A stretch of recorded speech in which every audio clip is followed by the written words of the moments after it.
I refuse to let my paralyzed dad walk me down the aisle. Now my family thinks I'm heartless, but they don't know my pain. Story 1. Bryn Mendow, refusing father to walk down the aisle.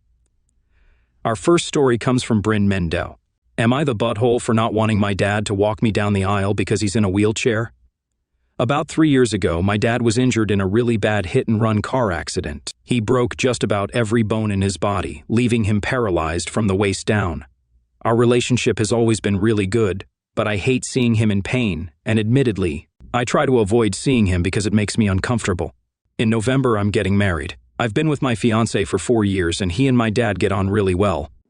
Naturally, the discussion of who was going to give me away came up in the family group chat, and I kept silent after I realized my dad would be in a wheelchair.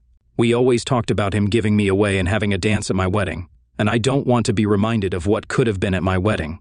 I messaged my mom privately and told her I want my uncle to walk me down the aisle, as we're incredibly close. She naturally asked why, and I told her my dad being in the wheelchair would add complications to the wedding. The walkway would have to be widened to accommodate his wheelchair, and he wouldn't be able to hold my arm or give me a proper hug. She was outraged, called me an ableist piece of shit, and removed me from the group chat. My aunt has since called me, telling me my dad is absolutely devastated. Am I the butthole? Update. I appreciate all the people who have messaged me, offering me support.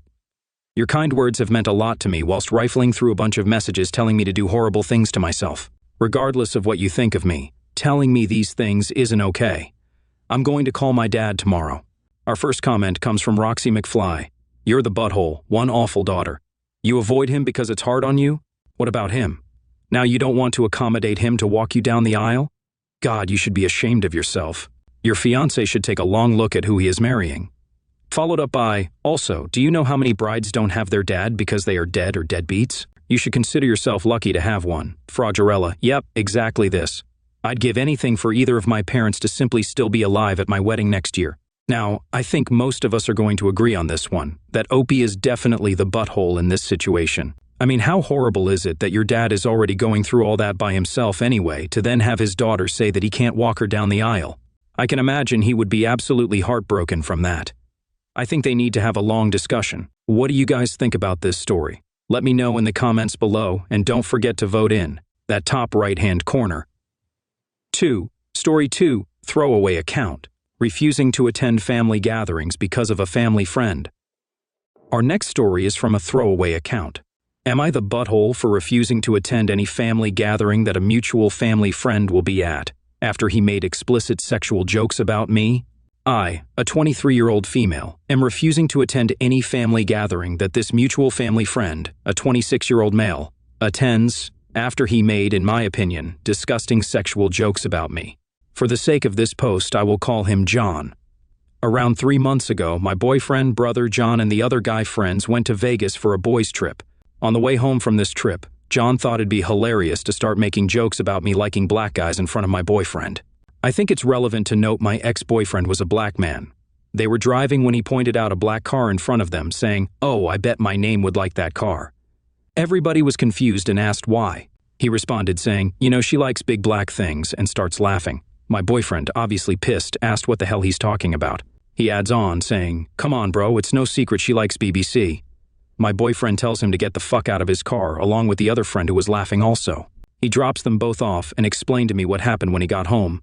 The next day, the other friend who laughed along reached out with a lengthy apology, saying how inappropriate that was, and he shouldn't have gone along with the joke. John never apologized. A few days later, he tried to claim my boyfriend cheated on me Saturday night to my brother, which then sent my brother into a frenzy, who stayed back Saturday night. My boyfriend had to provide receipts for everything just to prove all these were false accusations. Following this, the only message John sent was 2 weeks later, asking my boyfriend to come out to the bar, and when he got no response, sent another message saying, "You're whipped." As I found these jokes not only disgusting and disrespectful to our relationship, but also insanely creepy that you would think to say those things. Then to falsely accuse my boyfriend of cheating in what I suspect is an attempt to break us up. My family are well aware of all of this, including my brother, who now knows he lied. They continue to invite him to family events and hang out with him. Despite my clear communication, it makes me uncomfortable. I'm never going to tell someone to stop hanging out with someone, but it is honestly extremely hurtful that my family will continue to associate with someone who would do something like this. My mom, dad, and brother have continued to pressure me to just forgive him and move past this. My mom saying, it's just boys being boys, even being pressured to invite him to my own graduation party. My dad is very close with John. When I told him he would not be attending, he tried to guilt me by saying, okay, that's up to you. If you want a boring party with no one that's coming, that's your call, and I need to drop the grudge. I explained that some things are unforgivable, and I no longer associate with this person, not to mention, as a woman, how uncomfortable the nature of the jokes are, makes me. The massive thing that jumped out to me here was when the comment that boys will be boys. I hate it when people use that. And someone must agree with me below. Dancing in a hot tub said, not the butthole. I'm sorry, but the only buttholes are John, your parents, and your brother. Boys will be boys is his bull, and is used to explain away a lot of crappy behavior so that people don't have to hold others accountable and keep living in a bubble. What is it about John anyway that they'll pick him over you? Why is his comfort more important than yours? Maybe if you phrase your questions in an equally manipulative way like that, Dad will get it. I know this sub doesn't like this tactic, but I know narcissists, manipulative people, and they don't understand empathy. You gotta outmind game them so they can possibly see your point of view. I'm finding it really strange that the family's treating it that way. That's ridiculously. What do you guys think about this? Let me know in the comments below. And don't forget to vote in that top right-hand corner. Story 3. Not wanting dad's newly found daughter around all the time. Our next story is, am I the butthole for not wanting my dad's newly found daughter around all the time? My mom and dad have been married for a little over 20 years. They got married when my mom was 18 and my dad was 21. Apparently, the start of their relationship was a bit rocky, and my dad cheated on my mom a few times, which, without his knowledge, led to his daughter, Tessa, a 19-year-old female. I don't know the details, but my mom forgave my dad, and they've been great since. They have 3 kids, me, a 16-year-old male, and my sisters, Danielle, a 15-year-old female, and Tanya, a 13-year-old female. My parents are pretty great, all in all. As an example, my dad teaches me how to fix cars, and me and my mom watch movies together, and we also do stuff as a family quite often. Now, months ago, prior to all this crazy stuff, a girl reached out to my dad on social media, told us she was his daughter. They checked it out, turned out to be true, and my dad started spending time with her, and honestly, everyone was fine with it. After all, how couldn't you be? We, my sisters and I, were asked to meet her too, which was fine, but it did not go very well. She is a very self-obsessed person, and honestly quite rude. Again though, I was fine, as I rarely saw her anyway. Well, she moved in. Apparently, her mom finally had enough of her because of her attitude and the fact that she doesn't go to work or go to college. She told us a similar story, making herself out to be the victim, but that's what her mom told my dad. She is horrid. She literally lays in the living room all day, is rude, and tries to order me and my sisters around because I am the oldest. She uses that stuff without asking, like my sister's makeup. She eats literally all the food. I even found her playing my Xbox in my room, in my bed. I mean, what the? Again, that would be one thing. I'm usually outside or in my room anyways. But my problem is that she demands to be included in everything my mom and dad, or we as a family, do. When she is not laying around, that fixing cars with my dad has become my dad fixing cars with Tessa, because I no longer want to be endlessly criticized because she demands to come along. Watching movies with my mom has become watching movies that Tessa wants to watch, because otherwise, she will throw a tantrum with my mom and Tessa because Tessa is super glued to the living room couch. Family time equals Tessa time, and my dad caves to her every demand. So, I finally lost my shit after months of this and yelled at them to get this weirdo that no one knows or likes to stop ruining everyone's day 24/7. Well, I got yelled at by my dad, who said I should be more accepting of my sister, to which I told him she is not my sister. She is a fuck-up 19 years ago that he now saddles everyone up with. My mom started crying. My sisters backed me up. My dad was furious. Now, having cooled down, I sort of feel bad. I mean, I get what my dad is being like this, he probably just feels guilty. But if I'm being honest, I'm also considering asking my uncle if I can live with him because I am sick and tired of this entire situation. So, am I being the butthole here? A couple of comments from this one. Wham Alice, not the butthole. She sounds awful, and while she may be your half-sister biologically, she is not your sister. She was a stranger a few months ago. OP replied, she still is a stranger to me, basically just some weird rude girl occupying the living room. Healthy Bet 7 replies, not the butthole. That sounds like such a difficult situation. Moving in with your uncle may be a good idea, but speak with your mom first. With your siblings, she needs to talk to your dad. Please update us with how it goes. OP replies, oh my, I first talked to my uncle in person and we'll go from there. God, what a situation that is. And what do you guys think of the situation? Let me know in the comments below, and don't forget to vote in that top right-hand corner. 4. Story 4. Announcing pregnancy at best friend's wedding, and next story from Meadow Hickton. Am I the butthole for announcing my pregnancy at my best friend's wedding? This happened in January, but the repercussions are still very much happening now. My husband and I have been trying for a baby for over 5 years. We went to a fertility doctor. We were told my husband had a low sperm count. A few months later, I was diagnosed with endometriosis, making our chances of natural conception incredibly low. We decided we were going to try for another year and then look into adoption. I found out in November that I'm pregnant and due in early August. My best friend's wedding, as I said, in January. We have a big group of friends, and we all live pretty far away from each other, as well as all went to university in different places and moved there. It's very rare we are all together, and the news of my long-awaited pregnancy was what I wanted to share in person and not over the phone. I didn't make a massive announcement, I simply just told people as I saw them.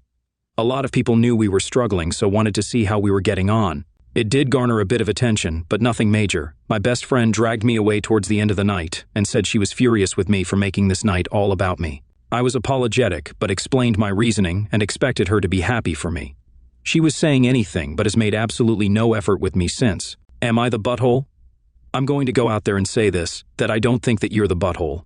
I mean, if you went in there and then stood on the stage with a microphone, said, "Everybody, I'm pregnant," what'd you think about that? But you didn't. Yeah, I mean, it sounded like it was natural flow of the conversation. You were just letting people know, and I think that's absolutely fine, you know? And I made this comment before reading the comments below, and I might be in the wrong here because there's a lot of "you're the butthole." You hijacked what's supposed to be their special day to make an announcement about you. And also saying things like, you were maybe 2 months pregnant, so you had like 7 more months to announce it. So, I can kind of see that point as well, but I just don't see it as that big of a deal. I'm not sure. So, I turn to you guys. What do you guys think about this situation? Let me know in the comments below, and don't forget the vote in this top right-hand corner. 5. Story 5. Not going back to dad's because of stepkids I'm next door. It's from Cruel Listed. Am I the butthole for not going back to my dad's because I can't handle his stepkids anymore? A couple of years ago, my dad got remarried. His new wife has a daughter and son that my dad eventually adopted. They both have conditions which affect their behavior and honestly make them really annoying to me. This is when I started to dislike going over there, but since they're family, so I tried to be nice. It was okay for a while, but about 5 months ago, my stepmother died. After she died, we had to move into a small 2-bedroom apartment.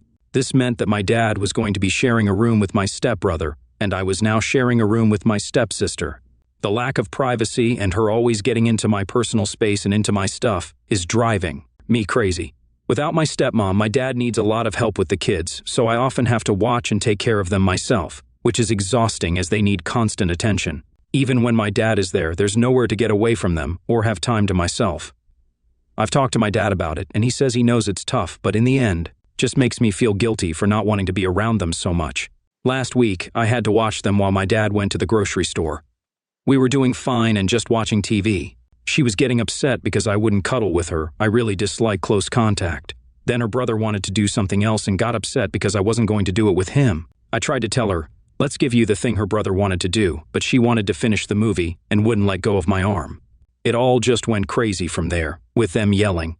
I just couldn't handle it anymore, so for the first time, I went to my room and locked myself inside. At one point, my stepsister was screaming at the door for me to let her in. When my dad got home a little while later, he started yelling at me for locking myself in my room when the kids were upset. Then he told me how to go to apologize to them and clean up the mess because the kids had trashed the place. When he said that, I just left. I walked out the door and kept walking for a while. Eventually, I called my mom to pick me up. I told her everything that happened. She talked to my dad about it and got him to understand that it was getting overwhelming for me. He did apologize to me and said he would work on doing things differently and has been looking for a babysitter to help. But even taking that into account, I just don't want to go back there at all or see them again.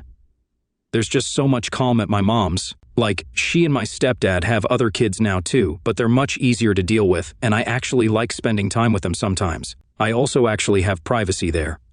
My dad's been asking when I want to come back because he and the kids have been missing me, and how my stepsister is especially sad. All I can think of at this point is I just don't care they're sad anymore. I just don't want to go back, ever.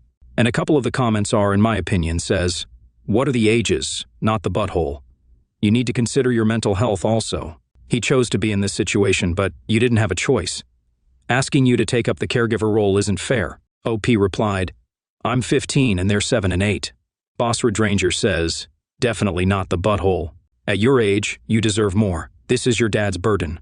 Unfortunately, it may cause some guilty feelings, but you're not doing anything wrong, and your feelings are completely justified. Damn, that is a tough and a sad situation to be in. I think you kind of got a feel for the father as well, but as someone said, he is his situation. No? You can't expect the 15-year-old to become a caregiver, although it does happen all over the place. But what do you guys think about the story? Let me know in the comments below, and don't forget to vote in that top right-hand corner once again.